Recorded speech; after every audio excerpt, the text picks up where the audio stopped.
for a week straight of games because you did not want them to answer anything. All of a sudden, Stephanie White's in a panic, in a crisis, because it's real hot in that kitchen. I mean, you could see the steam coming from underneath the living room door. It's too hot. She can't handle it. Like Charles said, her job, she felt, was on the line, and she just closed her eyes. You know, when somebody can't fight, they close their eyes and they just start doing the windmill and swinging that stuff. And that is exactly what she did. Asked whether the players are genuinely behind Stephanie White, the answer from panelists was a clear no. The argument was that Sophie Cunningham and Caitlin Clark were sent out to the podium to handle media duties, the same way Clark was rushed out to speak after the earlier credential controversy involving a reporter. The two most recognizable faces on the roster had reportedly been kept away from reporters for a full week of road games, and now, suddenly, Coach Stephanie White was scrambling, described as being in a full-blown panic because criticism from media figures had intensified and she wasn't handling the pressure well. Did lead with love, but go to hell. That needs to be put on a poster. That is an insane quote. I think this lady, regardless, you can't fool me with the emotions and the shaky voice. And Caitlin Clark, Sophie Cunningham, blink twice at the podium if everything's okay. Because I think somebody is behind you guys, behind that Indiana Fever logo with two double-barrel shotguns at your back, telling you what to say. Stephanie White still needs to be fired. One panelist compared it to someone overwhelmed and simply flailing defensively once they realize they're outmatched, swinging wildly instead of responding with substance. A phrase White reportedly used, something about leading with love, was mocked as an odd, almost meme-worthy line. The suspicion voiced was that Clark and Cunningham were essentially being handled, coached on what to say, standing in front of the media as if under instruction from above, not speaking freely. Back, telling you what to say. Stephanie White still needs to be fired. And sorry, Andrea Carter, you guys choose to not speak about certain things all the time. You ignored the fan that was assaulted in the stands in Seattle. You guys pick and choose what you're going to talk about. We have watched every Caitlin Clark dribble since she has joined the Indiana Fever, so we've seen it all. Many of us have been calling for Stephanie White's job for over a year straight. I didn't start calling for her job because of this. The panel's stance remained that White should be let go, dismissing pushback from a colleague who noted the show doesn't always cover every story evenly, pointing to how a fan assault incident in Seattle had gone largely unaddressed on air. Even acknowledging that inconsistency, the panel maintained they'd been closely following Clark's entire career since she joined the league, and that calls for White's job predate this latest controversy by more than a year. This situation was framed as simply adding to an already long list of reasons, not the root cause. I didn't start calling for her job because of this. This is just icing on a cake that's been done and prepared to be served a long, long time ago. Sorry, Andrea Carter. That's not going to work. Dre, let me ask you two questions. Be quick, but don't hurry with the first. Get to the second one. One, do you think Stephanie White's going to survive? We've got the president coming out with a statement, the team president in full support, the kind of vote of confidence. And then the second part of asked directly whether White would keep her job, especially with the team president publicly voicing support and confidence in her. One panelist explained that in most organizations, a public vote of confidence from leadership usually signals the opposite. It typically means someone's position is shaky and they should be watching their back. Drawing on personal experience playing professionally overseas, the panelist recalled a coach once saying not to worry about performance in an early practice, because a decision had already been made about investment in the player, which was understood as code for the opposite: perform well or get sent home. The kind of vote of confidence. And then the second part of this, no, answer that first, because I think we got a Christine Brennan clip I want to play. So answer that one first. Do you think she's going to survive? In any bureaucratic organization, Jason, when they give you that vote of confidence, it usually means the exact opposite of what they're telling you. That means your seat is warm and you should watch your back, watch your behind. That's what it means. She knows that. Anybody who's worked in corporate knows that. Even in the sports world, you know it. I remember I was playing in Montenegro 2008. First practice, the coach said to me, "Don't worry." Reading between the lines, a public vote of confidence for White was interpreted the same way. a sign she's likely on her way out. The conversation then shifted to a clip from journalist Christine Brennan addressing a separate controversy involving two players seen as mocking the transgender community, but more specifically, criticizing the 1BA's leadership for staying silent or absent on the issue overall. Brennan pointed out that FIBA, the international governing body for basketball, already has a clear policy. Athletes who have gone through male puberty cannot compete in FIBA-sanctioned events, including the World Cup, a tournament in which Clark and 11 other players are set to represent the U.S. First practice, the coach said to me, "Don't worry, you don't need to play great here. We already had decided we're investing in you. We're not making a decision about you based on how you play in this practice." I knew exactly what that meant. You play bad, you're going to be on the coach class fight back home tomorrow. And that I knew I needed to play well in that practice, and I was able to stay on the team because I made every shot. So when they give you that vote of confidence verbally, that means you're on your way out. Dre, you just went Stephen A. Smith 2.0. How many? I knew you was gonna say that. Did you 17 straight 3-pointers, 17 yes. straight? Or, I mean, how many? Yeah. Next month, the suggestion was that the WNBA could simply adopt the same international standard already being followed by its own players in FIBA competition. Brennan noted the league leans heavily activist, with a demographic makeup that's largely black and a notable percentage identifying as LGBTQ, and framed this issue as one that doesn't fit neatly into that identity, putting Commissioner Kathy Engelbert in an awkward position trying to navigate it. Yes. Straight? Or, I mean, how many? Yeah. Knock down every. All right, Dre, part 2. Let's play this Christine Brennan clip that I think has, like, the solution. Just why can't the WNBA just follow the same standards as the IOC and FIBA and others? But let's play the clip. You've got these two players who are clearly mocking the transgender community. We've got to say that right off the top. But also, they're mocking the lack of leadership in the WNBA and the fact that on so many other issues, Kathy Engelbert has been silent or missing in action. Sauder asked why the league wouldn't simply follow the international rules already in place. One panelist explained that the WNBA has built much of its fan base around LGBTQ support, and adopting a rule like FIBA's would likely trigger significant backlash, comparing it to the controversy the International Olympic Committee faced over a boxing case involving a competitor's eligibility. The expectation was that league leadership and the broader basketball establishment aren't willing to absorb that kind of criticism right now, even if the policy itself would be reasonable. Another panelist agreed to an extent, but pointed out that American sports leagues have rarely adopted international governing body standards wholesale. It tends to be selective, based on convenience. Kathy Engelbert has been silent or missing in action.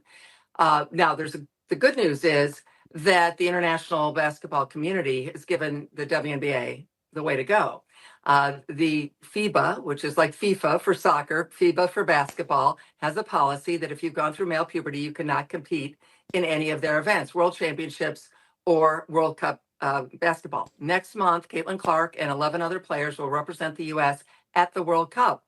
All the WNBA needs to do is just say, we are going to follow the rules. The panelist argued the WNBA has never actually had, and likely never will have, a real issue with a transitioning athlete competing in the league, and that the league privately knows this wouldn't happen, but saying so directly doesn't align with the broader narrative the league wants to maintain.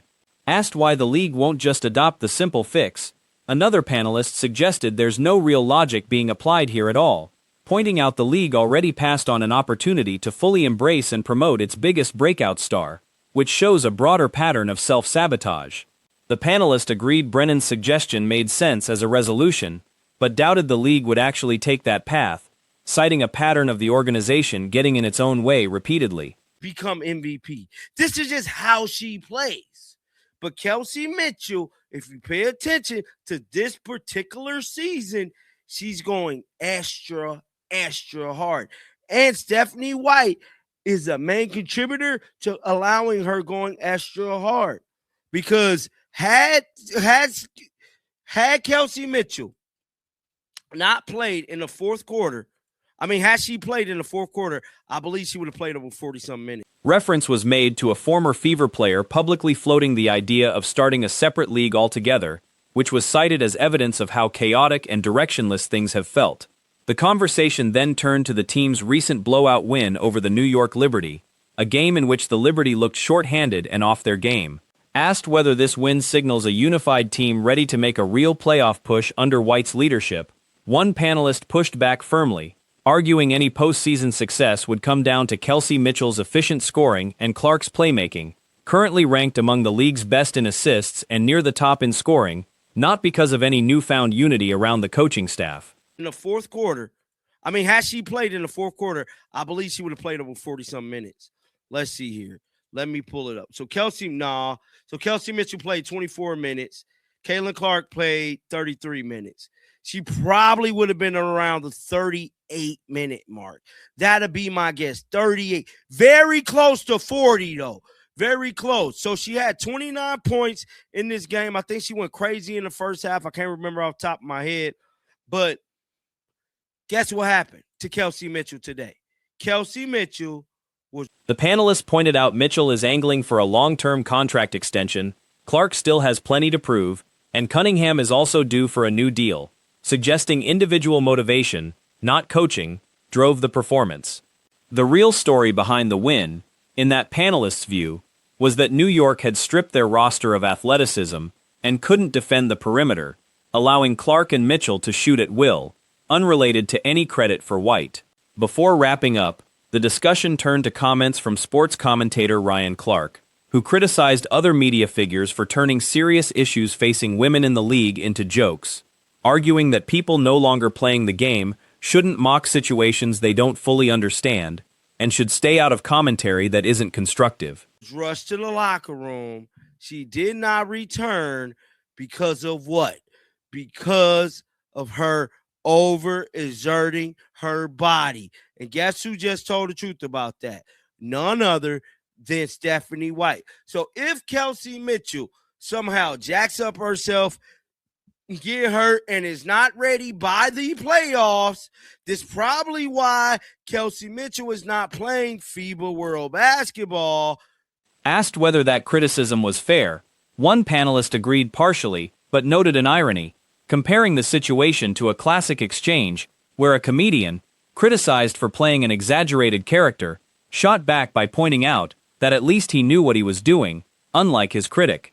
The panelist argued the commentators being criticized fully understand they're being provocative, calling it a deliberate mockery of the issue rather than an accident, and predicted they wouldn't walk it back or issue an apology anytime soon. Kelsey Mitchell is not playing FIBA World Basketball because the way she plays. Because she can't play that way on a FIBA World Basketball team. She'll be exposed that she's stat pat. She'll have to become a role player, not a first option. And I don't believe she's willing to do that. So you want to know what she said? She said, you know what? I'll just sit this one out. That's what I believe Kelsey Mitchell has said. A recurring point of discussion this week has centered on Kelsey Mitchell pushing her body harder than usual this season, a pattern that echoed what happened during last year's playoff series against Las Vegas, when she had to be helped off the court. It's no secret that Mitchell has been in pursuit of an MVP award this year, and the theory is that part of her motivation stems from a teammate, Caitlin Clark, also being in that same conversation. Kelsey Mitchell has said. But with all that being said, let's listen to Stephanie White tell y'all exactly what Venom told y'all this week. Let's roll it. Start update on Kelsey. Seems like she just got overheated. I mean, this is 2 games in a row where we played in really, really hot environments. Hot. And so all indications are right now that she was just overheated. She said it was hot. Boy, Stephanie White knows she be lying. So let's pull up the temperature. The distinction drawn is that Clark's production has come from simply playing her natural game without any noticeable shift in approach, whereas Mitchell appears to be pushing herself well beyond her usual workload this season, with head coach Stephanie White's rotation decisions playing a role in that. Looking at minutes from a recent game, Mitchell logged 24 minutes while Clark played 33. Boy, Stephanie White knows she be lying. So let's pull up the temperature. Let's pull up the temperature in Toronto. Toronto weather. Let's pull up the temperature right now in Toronto. It is 72 degrees in Toronto right now. It's hot. It's hot. That's what she stayed line, man. Just say you played her too. Had Mitchell stayed in for the fourth quarter, estimates suggest she likely would have approached the 38 to 40 minute range. She finished with 29 points, with a strong first half. Stay line, man. Just say you played her too many minutes. You didn't give her enough breaks because you want her to stat pat. Because you down with her, get down. You want to help sabotage Caitlin. She just lied that damn fast. Kelsey, she tied Asia Wilson tonight for the most consecutive 20-point games. Just kind of what's it like to have a player like that you rely on like day in, day out, and obviously the company she's in? I mean, it's incredible, you know. Following that game, Mitchell was taken to the locker room and did not return, reportedly due to overexertion. White later confirmed the situation during a media session. Day in, day out, and obviously the company she's in. I mean, it's incredible, you know. She just can get a shot at any time. She gets a shot, you know, for herself. Her gravity creates shots for everybody else. It's nice to know that you can give her the ball and let her go to work. There aren't a lot of players that can just create those kind of shots that she does. And, you know, I think for us, it's almost like a crutch, you know, at times. It's like give it to her and let her go to work. But I think it's just a result of Kelsey's hard work, man. Like, she grinds. She loves this game. She just wants. There's speculation that this pattern of heavy minutes could be connected to why Mitchell isn't participating in FIBA World competition, with the suggestion being that a more team-oriented, role-player function required in that format wouldn't suit a scoring-focused style, and that she may not be willing to shift into that kind of role. During the press conference, White gave an update on Mitchell's condition, attributing it to the heat, noting the team had played in very hot conditions on back-to-back days, and that all early signs pointed to overheating as the cause.